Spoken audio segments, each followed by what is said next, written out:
Bienvenidos de nueva cuenta a La UNAM Responde. Seguimos aquí en la Feria Internacional del Libro de Guadalajara, que organiza desde hace 36 años la Universidad de Guadalajara y que, bueno, como todos sabemos, ha ido creciendo de tal manera hasta convertirse actualmente en la feria de ferias. ¿Por qué? Porque tienen cabida, por supuesto, los escritores, los lectores, pero también hay actividades pensadas para los ilustradores, para los editores y para todos los responsables que participan en esta cadena editorial. Hay actividades de niños, de jóvenes, de ciencia, en fin, se vuelve en verdad un programa completo, complejo y prácticamente imposible de abarcar. Pero ¿por qué les platico todo esto? Porque pues en buena medida nuestra universidad cumple todas estas funciones y es importante que esté presente en esta Feria Internacional del Libro de Guadalajara. Quédense con nosotros, hoy vamos a estar hablando del libro Tsunami.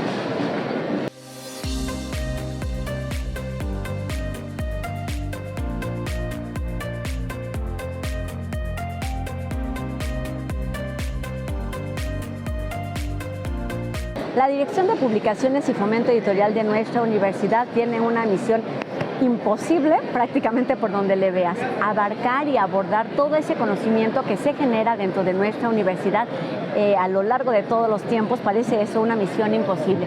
Y para platicar o para intentar entender cómo lo hacen, esta tarde nos da muchísimo gusto conversar con su directora Socorro Venegas, que además es poeta, editora, lectora y seguramente estás como pez en el agua en esta feria del libro. ¿Cómo estás, Socorro? Querida Rosa, muy bien, siempre muy contenta de conversar contigo y sobre todo de este tema que creo que lo dices muy bien. Se trata de cómo ir haciendo posible esa misión tan importante de la universidad, de hacer posible esa conexión esencial entre lectores, el público. Al final del día de lo que se trata es de poder socializar el conocimiento, el trabajo creativo, intelectual de la universidad con los públicos más amplios. Socializar, democratizar han sido conceptos que han estado presentes en la feria y me parece que cada vez más en la conversación. ¿Cómo hacer esto? Es decir, ¿cómo lo hacen ustedes desde antes? Platícanos un poquito de la preparación, ¿cómo le hacen para saber que de todo lo que está en la UNAM traen a la fila? Bueno, algo que es fundamental es pensar, digamos, en dos vías, ¿no? Por un lado, un programa potente que refleje el trabajo editorial de toda la universidad, no solamente de la Dirección General de Publicaciones y Fomento Editorial, porque hay que recordar que hay varias instancias, son más de 100 editando en la UNAM. Entonces, el trabajo es seleccionar junto con los otros editores universitarios en una especie de proceso de curaduría muy fina para armar un programa que represente, ¿no? Que sea significativo, que nos hable de lo que se ha venido trabajando no solo durante este año. O sea, cuando publica una universidad como la nuestra un libro, estamos hablando de que muchas veces hay un proceso de años, ¿no? De trabajo, de investigación, para llegar a un volumen y para por fin entregarlo a las manos de los lectores. Entonces, hay esa parte, todo ese el sentido de construir un programa con las novedades editoriales, con conferencias, por ejemplo, algo que nos encanta es que en nuestro stand tenemos un espacio especialmente destinado para activaciones de fomento a la lectura coordinadas por Universo de Letras de la Dirección de Literatura. Ya nos platicaron ayer sobre estas actividades. Exactamente, entonces es poder tener esta diversidad, esta pluralidad de voces, de miradas, de proyectos, es parte de construir la presencia de la UNAM en la feria. La otra parte es, y ese espacio que nos va a alojar, ese espacio en el que se expondrán nuestros libros, ¿cómo será? Y allí trabajamos mucho, por supuesto, con ideas en una especie de constelación donde vamos uniendo distintos proyectos y en 2022 ha sido una efeméride muy importante, los 100 años del muralismo en México. Publicamos 2 proyectos editoriales, 2 libros alrededor del tema. En realidad es un libro y una colección que estamos recuperando. El libro es El espíritu del 22, un siglo de muralismo en México.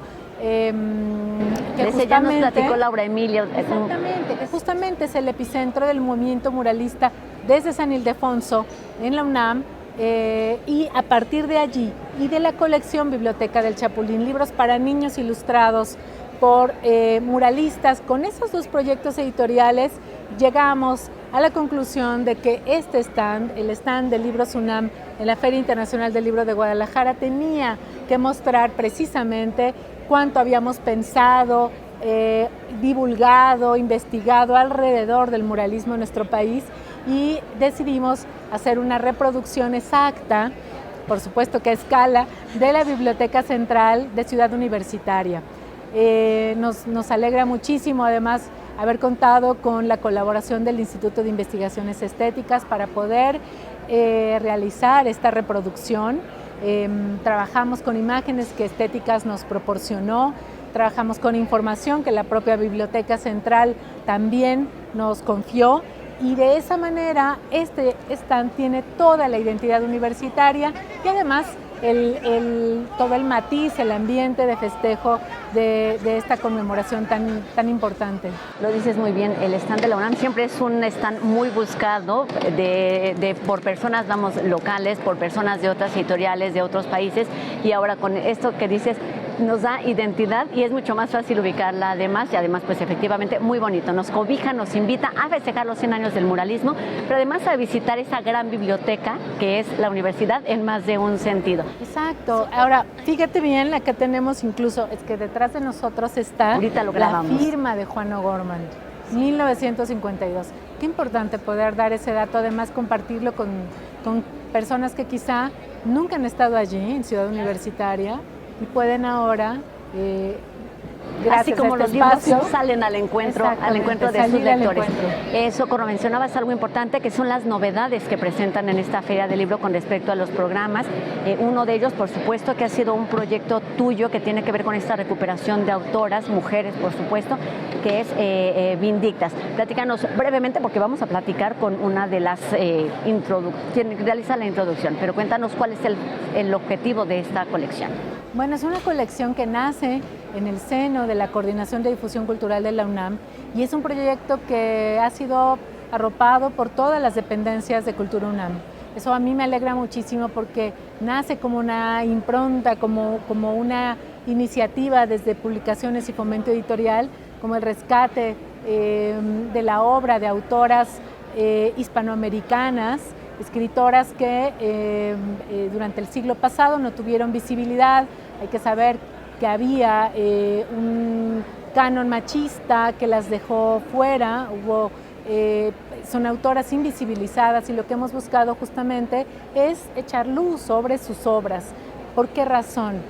Porque sus obras tienen un valor literario importante, porque para muchas autoras contemporáneas es fundamental hacer una genealogía, revisarla, conocer a esas escritoras a las que muchas veces no conocemos, no hemos leído, y por eso esta colección de novela y memoria pues tiene esta motivación, ¿no? El motor es no darles la palabra a las autoras, ellas tienen una voz, su voz está en sus obras. Lo que hacemos es poner los reflectores, poner los recursos al alcance de las lectoras, de los lectores, para que conozcan a estas autoras. No podemos hablar de que hay que recordarlas porque ni siquiera se generó el recuerdo.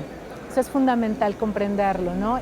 Es ahora, como ayer decía Irene Vallejo en la apertura del Salón Literario, en una conversación con Rosa Beltrán aquí en la FIL, a ver, lo que estamos buscando al recuperar a estas autoras es que esta vez sí se queden con nosotros, que no sean nunca más patrimonio del olvido, sino nuestra más viva esperanza lectora, que acompañen sobre todo a nuevas lectoras, a nuevos lectores, los jóvenes que hoy están en las aulas tomando clases de literatura, que sepan que ese universo era mucho más amplio desde antes y que no es que hoy haya un boom, ellas siempre escribieron. Lo que en realidad tiene que hacer boom es nuestro interés por ellas y nuestra curiosidad. Y el gran mérito, me parece, es tener posibilidad de tener acceso a ellas. En eso es en lo que nos quedamos, que es lo que está haciendo esta colección. Otro punto importante, lo mencionaba ya, Biblioteca de Chapulín. También hay literatura para niños, que es algo que quizás no se relaciona de forma muy abierta, al menos en nuestra editorial o en nuestra universidad. Platícanos estos primeros 3 libros que ya están al alcance de todos los públicos. Mira, es un proyecto que hace mucho que que me hacía ilusión poder llevar adelante. Se trata de los primeros libros, entre otros, había otros proyectos en la época, el siglo pasado, estamos hablando de la década de los 40, y esta colección se crea por iniciativa de la Secretaría de Educación Pública para llevar libros a los niños. Entonces, en su momento se hace una investigación, una selección de cuentos para niños y se le pide a algunos ilustradores, que en ese momento eran todos artistas plásticos, que los ilustren. Y allí es donde podemos ver tantos matices como quieras, ¿no? Estilos, escuelas, en fin, pero varios de esos autores además eran muralistas. Entonces quisimos unir esta conmemoración 100 años de muralismo en México con el trabajo de esos autores que hicieron algo absolutamente atípico para la época, que era trabajar para los niños. Los niños no eran considerados un público lector. No había una industria editorial, como ahora vemos, dedicada a ellos, con colecciones, con propuestas, en fin. En aquella época, por eso, esta colección, que se compuso de 16 títulos, fue tan especial, tan importante. Abrió un camino prácticamente. Y decidimos comenzar con 3 de los títulos de los 16 que componen la biblioteca, en coedición con el Instituto de Investigaciones Bibliográficas. También contamos con un apoyo de la Fundación Alfredo Harpelú de Oaxaca y comenzamos con 3 de títulos de la colección. Entre los ilustradores muralistas están Jesús Escobedo, Angelina Belov, José Chávez Morado. Entonces, pues realmente tenemos ahí una oportunidad de conocer de otra manera a esos artistas que dejaron los muros, que dejaron la piedra para hacer el trabajo más sensible, el trabajo de soñar con los niños. Y se le nota en estas ediciones que en verdad son muy bonitas por las ediciones, tienen un doble mérito, la parte literaria y la parte visual. Los títulos son La máscara que hablaba, El niño del mazapán y El caballito jorobado. Socorro, ya no tenemos tiempo, pero algo que no podemos dejar de mencionar es Filuni, que se acaba de presentar. Sí. Invítanos a esa quinta edición de la que estaremos platicando seguramente más a detalle allá en la Ciudad de México. Claro que sí, pero damos una pequeña probadita. Está ahora mismo en el stand de Libros UNAM el cóctel con el que hemos anunciado Filuni 2023. La universidad invitada será la Universidad de Texas en Austin, y con un programa muy rico, muy potente, que busca responder a conversaciones urgentes de nuestro tiempo sobre cambio climático, sobre salud, sobre cuidados, por supuesto también el tema de la interculturalidad, hablando de una universidad que además tiene en sus acervos, en sus bibliotecas, quizá las colecciones de literatura, de archivos, de autores, de artistas latinoamericanos más importante en el mundo. Entonces, es una cita obligada, Filuni 2023, por todo lo que hay que descubrir, y esperamos que nos acompañen. Así será seguramente, porque no se trata solamente de disfrutar, sino también de reflexionar y de actuar con todos estos temas que se ponen sobre la mesa. Nos vemos en Filuni 2023. Socorro Venegas, muchísimas gracias por estos minutos y muchísimo éxito en lo que resta de esta Feria Internacional del Libro de Guadalajara. Muchas gracias. Gracias, Socorro. Seguimos aquí disfrutando de Libros UNAM y también platicando sobre ellos. Hacer que esa gran comunidad de jóvenes que llegan y se renuevan constantemente en nuestra universidad se acerquen al placer de la lectura y se queden ahí es uno de los objetivos de esta colección Hilo de Aracne, que busca atraer a este público. Y aquí en la FIL Guadalajara se presenta el libro Para Viajeros Improbables, y de esto vamos a estar platicando con su autora, Cecilia Eudave. Cecilia, un gusto que estés aquí con nosotros en la UNAM Responde. Bueno, yo estoy encantadísima y quiero invitar a todos los jóvenes a que se acerquen a este libro Para Viajeros Improbables, porque leer es viajar. Leer es viajar, y hay muchas maneras de hacerlo. Tú elegiste sirenas y seres mitológicos para atraerlos. Cuéntanos cómo está conformada esta publicación, que además, como nos decías, ha ido creciendo, se ha ido expandiendo. Platícanos. Bueno, así como nosotros viajamos, también los libros viajan. La primera edición de este libro, por eso es Reloaded, porque ahora viene recargada, nace de un libro, de un catálogo que nace de libros objetos, y a partir de ahí, que se llamaba Países Inexistentes. Me encantó el formato del microrrelato y decidí que iba a crecer y a crecer y a crecer en distintas partes, con distintos micros que han viajado en muchos otros libros, hasta conformar Para Viajeros Improbables. y además porque yo también creo que el lector viaja constantemente. Uno viaja en los libros, no necesita moverse de ningún lugar para viajar. Ustedes pueden viajar desde la comodidad de su sillón favorito, en el metro, en el autobús, en el parque, en cualquier lugar donde decidamos leer, estamos viajando constantemente. Y hay dos alternativas que ofrece este libro. Una, por supuesto, son estos microrelatos que se van creciendo y expandiendo, y la otra son estas ilustraciones, cómic, no sé cómo llamarlo, que acompañan las historias que ya cuentas.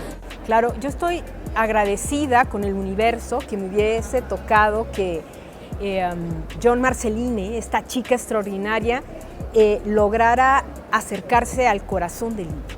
Cuando nos conocimos me dijo que le encantó el libro y que ella no quería intercalar ilustraciones entre las historias, sino que quería hacer una historia. Y ella viajó por todo el libro y empezó a construir una historia con todos los elementos y personajes del libro y creó un microcómic extraordinario. Y además que conjuga dos lenguajes distintos, ¿no? La literatura y la gráfica, que creo que es algo que a los jóvenes les va a gustar muchísimo. Eso justo te iba a decir, entonces podemos encontrar dos libros en uno.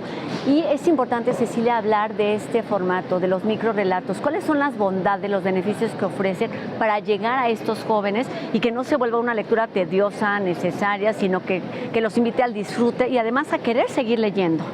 Bueno, yo siempre he dicho que el microrelato son como universos bajo cero. Es como cuando uno se toma algo muy helado y como que siente que el cerebro se le mueve, así de pronto. Eso es como una sacudida a la conciencia, como una sacudida para el lector, pero que además no termina en la cuestión de que se está leyendo algo, sino que se continúa con la lectura del lector. Entonces creo que todos estos finales, todas estas chispas, vamos a decir, de cuentos, al final se acaban en el lector e inician también en el lector. Platícanos, Cecilia, para terminar, ¿cómo está conformado el libro? Está, además de estas dos partes, que es la literaria y la visual, la parte literaria, los microrelatos están divididos en 3 fragmentos. Cuéntanos cómo se incluyen y además cómo conviven unos con otros. Creo que decidí que fueran 3 partes porque organizo de acuerdo a las temáticas en las que se están dando, ¿no? Hay un recorrido a la imaginación con países inexistentes, después está Sirena de Mercurio, que tiene que ver con todas estas cuestiones mitológicas, con este imaginario occidental que conocemos, y finalmente los desencajados, ¿no?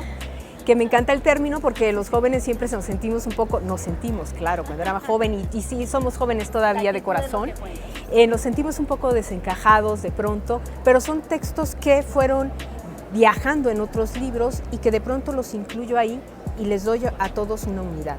Pero para Viajeros Improbables, digamos que lo que une a todos es que vas a viajar con cada uno de ellos. Te vas a encontrar en cada uno de ellos, te vas a divertir y al terminar quedas fortalecido con la lectura.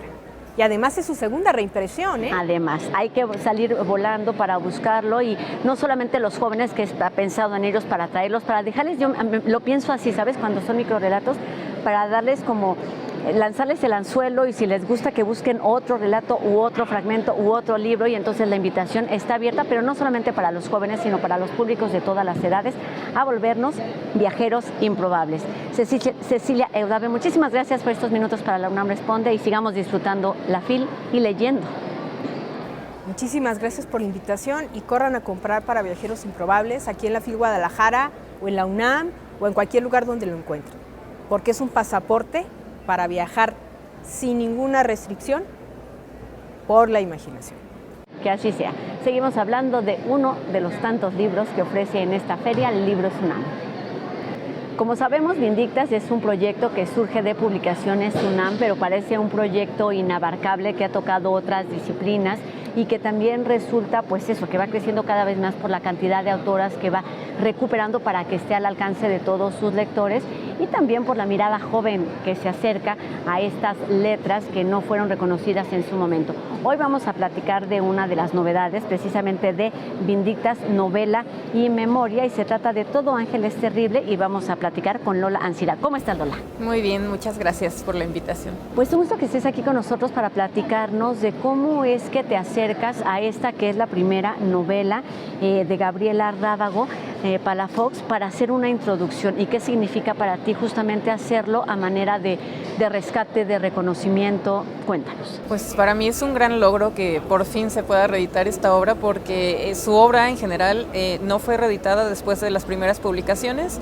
Entonces es una autora que casi no es conocida, a pesar de que en su momento sí fue reconocida, ganó varios premios estatales, nacionales, fue la primera mujer en ganar el premio de cuento de ciencia ficción de Puebla, por ejemplo, en el 88, con un cuento que se llama Pandemia, que se puede leer en internet y que recomiendo mucho. Pues ahí está otra invitación. Sí, y yo la conocí como cuentista, yo leí sus cuentos primero, tengo varios años analizando su obra y dándola a conocer en mi curso de literatura fantástica, entonces yo con Gabriela ya me siento muy cercana y esta invitación a mí me llenó de alegría porque es una de las autoras que yo promuevo mucho, de estas autoras desconocidas, digamos, mexicanas además, de siglo pasado.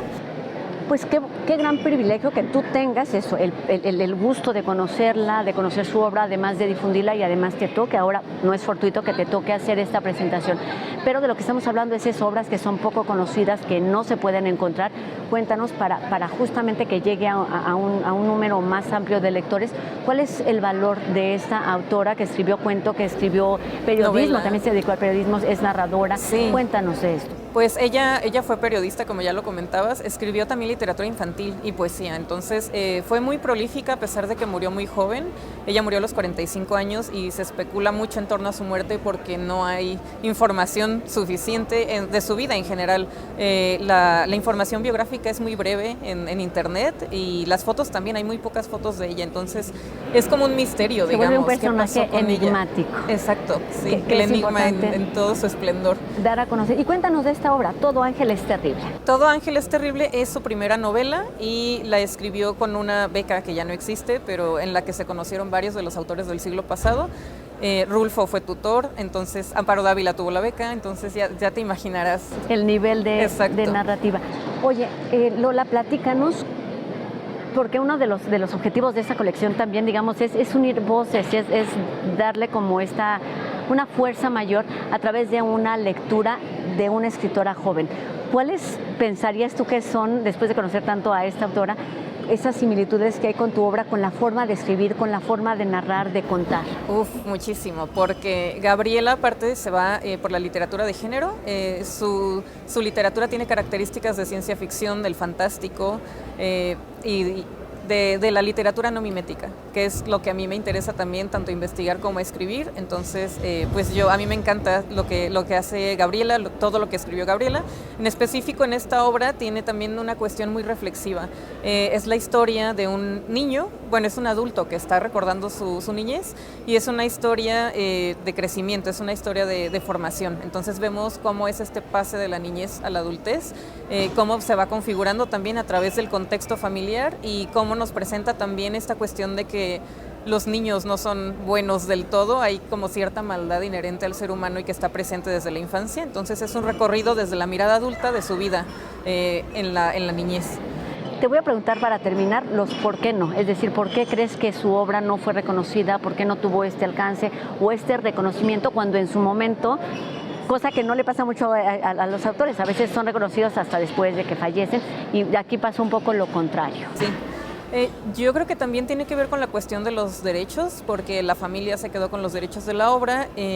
Gabriela decían que tenía una relación con otra mujer y es un tema que toca mucho en su literatura, la homosexualidad, la cuestión de los secretos familiares, del rechazo por su propia familia. Entonces va un poco por ese lado, que hayan mantenido los derechos pues privados, digamos, hasta esta ocasión que tenemos la fortuna de poder leer esta primera novela de Gabriela. Entonces tiene que ver con eso, con el contexto familiar, con el contexto cultural también, con la cuestión de la invisibilización de la literatura femenina. Entonces hay varios elementos que confluyeron. Que impiden su visibilidad, pero qué bueno que ahora lo podemos encontrar en Literatura UNAM, Todo Ángel es Terrible, además con esta introducción de Lola Ancira. Lo podemos encontrar, por supuesto, aquí en esta Feria del Libro, pero también en los distintos espacios de nuestra universidad. Gracias, Lola, por estos minutos. Gracias y por esta presentación, a invitarnos a leer a una nueva autora, que no está nueva.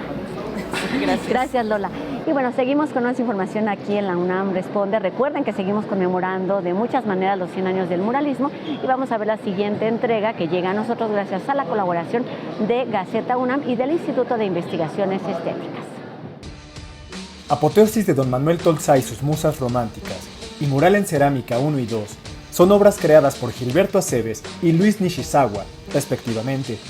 Grandes maestros que aprendieron de extraordinarios artistas, pues los dos fueron discípulos de la corriente muralista que inició en 1922. El pintor y escultor Gilberto Aceves asistió a Siqueiros en los murales de la Rectoría de la UNAM, mientras que el pintor, ceramista, dibujante, vitralista y escultor Luis Nishizawa tuvo como maestros a José Chávez Morado y Alfredo Salce. La corriente mural mexicana va transitando por una sociedad que también se va transformando. A diferencia de las primeras obras del muralismo, caracterizado por ideas políticas y posrevolucionarias, la geometría y los planos de color sólido toman protagonismo en obras posteriores. Además, hay nuevas técnicas o la combinación de ellas, pero se mantiene la idea original: plasmar una visión del mundo. La apoteosis de Don Manuel Tolsá es un rompecabezas de madera, metal y pintura, elementos que se conectan entre sí para desbordarse entre muros y techos hacia la explanada de la Facultad de Artes y Diseño de la UNAM, la FAD. Que lo que está proponiendo es que la experiencia del espectador sea una experiencia corporal completa, que las imágenes, la materialidad, el espacio envuelvan. Mural en cerámica son dos piezas que Luis Nishizawa diseñó especialmente para los pasillos de la FAD. Este artista, junto con el profesor Chávez Morado, formó el taller de integración plástica en los años 50. El mural es un entretejido en forma de petate, hecho en cerámica a la alta temperatura, técnica utilizada para la talavera. El tejido de los materiales que quiere emular y que bueno, entonces se vuelve mucho más interesante porque no es lo mismo entretejer con palma o con textiles que hacer ese ejercicio con cerámica a la alta temperatura. Las obras resguardadas por la Facultad de Artes y Diseño dan cuenta del conocimiento que se transmite de generación en generación, de una corriente artística que evolucionó formando otra con estilo propio, pero con el sello de los padres del movimiento. UNAM. 100 años de muralismo.